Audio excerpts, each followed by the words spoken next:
All right, we're joined today first by Aaron Patzer. He's the Vice President of Intuits Personal Finance, also the founder of Mint.com. Aaron, thanks for joining us.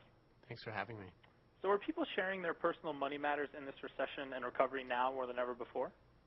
Yes, Intuit actually did a survey, and 3 out of 4 people are more likely to talk about their finances, their interest rates, what they paid for their mortgage, even what salary they make with their kids now than before the recession.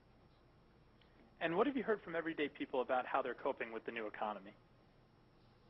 Well, one thing that I'm very pleased about is that Mint.com users have decreased their debt by about 15% after using the tool for a year, which is counter to the sort of general population who has an average of $7,500 in credit card debt and is really struggling almost regardless of age, salary, or profession to pay off that debt.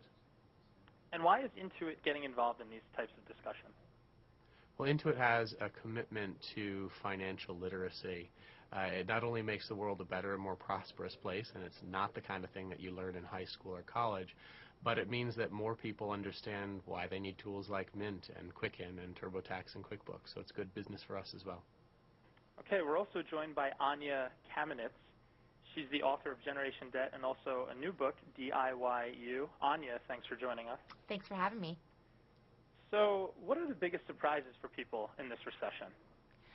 You know, I think that one of the biggest surprises is the way that people are much more open, again, to talking about their finances. And so a lot of previously people had believed, that something like a house or a college education was a financial good regardless of the cost and regardless of the terms of the debt.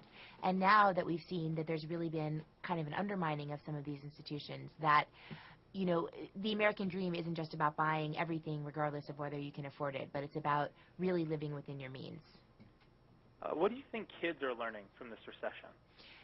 I find this to be a really positive, teachable moment. Erin and I were yesterday in the Intuit Town Hall talking with a room full of high school students who are getting ready to head off to college, and they were far more open to talking about and to learning about budgeting and credit.